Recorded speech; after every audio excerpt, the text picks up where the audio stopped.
نحمدہ و نصلی علی رسولہ الکریم۔ عزیزان محترم، میں Muhammad Aslam Dodi, chairman Liberal Party Pakistan, آپ سے مخاطب ہوں۔ میری شادی خانہ آبادی کے حوالہ سے بعض احباب نے مجھ سے پوچھا ہے کہ ڈوڈی صاحب، آپ کی شادی اتنی لیٹ کیوں ہوئی ہے؟ اب تو آپ عمر رسیدہ ہیں، تو آپ کی شادی تو جوان عمری میں ہونی چاہیے تھی۔ ان احباب میں سے بہت سے دوستوں کا تعلق لاہور سے ہے، کچھ گجرات، اور کچھ کا تعلق راول پنڈی سے ہے، کچھ احباب منڈی بہاؤالدین سے ہیں اور کچھ کھاریاں سے، اسی طرح کچھ کا تعلق ادھر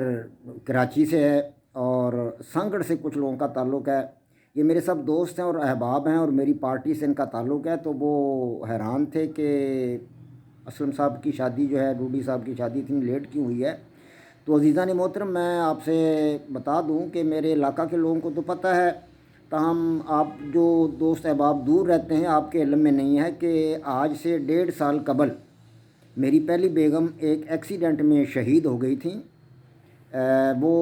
میری فیملی کے 4 افراد، جن میں میرا ایک بیٹا انجینئر اعجاز الحق ڈوڈی، اور میری بیگم، اور میرا ایک بڑا بیٹا عبد الرحمن، اور ایک چھوٹی بیٹی، یہ اپنی ذاتی گاڑی تھی، ہماری اپنی کار تھی، یہ جا رہی تھی ہارون آباد کی طرف، تو راستہ میں نیو چودھری اور کارواں بس، یہ 2 بسیں مقابلہ میں آ رہی تھیں۔ نیو چودھری والا تو آگے نکل گیا، اور کارواں والا جو تھا وہ بس کو قابو نہ کر سکا، تو اس نے اپنی گاڑی جو تھی وہ ہماری کار کے اوپر چڑھا دی، جس سے میرا بیٹا انجینئر اعجاز الحق ڈوڈی جو گاڑی ڈرائیو کر رہا تھا وہ شہید ہو گیا۔ اس کے بالکل پیچھے اس کی والدہ یعنی میری بیگم بیٹھی ہوئی تھیں، وہ شہید ہو گئیں۔ اور اسی طرح میرا بڑا بیٹا عبد الرحمن جو آگے فرنٹ سیٹ پر بیٹھا ہوا تھا، وہ شدید زخمی ہو گیا، اور پیچھے میری بیٹی تھی، وہ بھی شدید زخمی ہو گئی۔ تو اس حادثہ کے بعد جو تھا،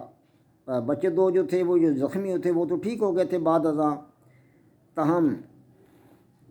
میری بیگم اور میرا بیٹا انجینئر اعجاز الحق ڈوڈی یہ شہید ہو گئے تھے۔ تو اب ان کی شہادت کے بعد، بیگم کی شہادت کے بعد میری مجبوری تھی دوسری شادی کرنا، تو اسی لیے میں نے یہ دوسری شادی کی ہے۔ احباب کو اس بارے میں علم نہیں تھا، ڈونگا بونگا اور اطراف کے لوگ جو مجھے جانتے ہیں، جن کے ساتھ میں پلا بڑا ہوں، کھیلا ہوں، ان کو تو پتہ ہے ان حالات کا، تاہم دیگر احباب جن کو نہیں پتہ تھا، ان کی اطلاع کے لیے میں نے یہ سب کچھ بتا دیا۔ اس حوالہ سے ہمارے 4 کیسز جو ہیں وہ عدالتوں میں زیر سماعت ہیں، اور دعا کریں کہ اللہ تبارک و تعالی ہمیں ان 4 کیسز میں کامیابی عطا فرمائے۔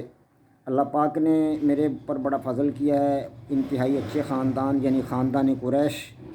اور یہ وہ خاندان ہے جس کا ذکر اللہ تبارک و تعالی نے قرآن پاک کی سورہ قریش میں کیا ہے۔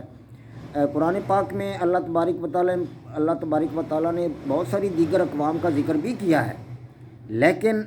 اکثر و بیشتر اقوام، جس میں قوم عاد ہے، قوم سمود ہے، اور بہت ساری اقوام، ان کا ذکر برے الفاظ میں کیا گیا ہے کہ وہ لوگ جو تھے وہ مطلب خدائی طاقت کا مقابلہ کرنا چاہتے تھے، اور وہ اللہ تبارک و تعالیٰ کی ذات پہ ایمان لانے والے نہیں تھے۔ تو خاندان قریش ایک ایسا خاندان تھا جس کی اللہ تبارک و تعالیٰ نے قرآن پاک میں تعریف کی ہے، توصیف کی ہے اس کی، اور پوری قرآن پاک کی سورہ قریش اس پر نازل کی گئی ہے۔ تو اللہ کا فضل ہے کہ اللہ پاک نے مطلب میرا جو ہے ساتھ جو ہے ایک ایسی خاتون کے ساتھ کیا جس کا تعلق خاندان قریش کے ساتھ ہے۔ یہ اللہ پاک کی مجھ پر بڑی کرم نوازی ہوئی ہے۔ تو 2 احباب کو چونکہ میری پہلی بیگم کی شہادت کا علم نہ تھا، اس لیے چند الفاظ، چند باتیں، کچھ گزارشات میں نے اس سلسلہ میں آپ سے کر دی ہیں، تاکہ آپ جو ہے اس سلسلہ میں آگاہ رہیں۔ تو میں اب انشاءاللہ سیرت النبی صلی اللہ علیہ وسلم کا اگلا ایپیسوڈ اور جدلیاتی لبرلزم، اس کا اگلا ایپیسوڈ جو ہے وہ بنانے کے لیے انشاءاللہ تیار ہوں، اور آپ کے سامنے پیش کرنے والا ہوں۔ وما علینا الا البلاغ۔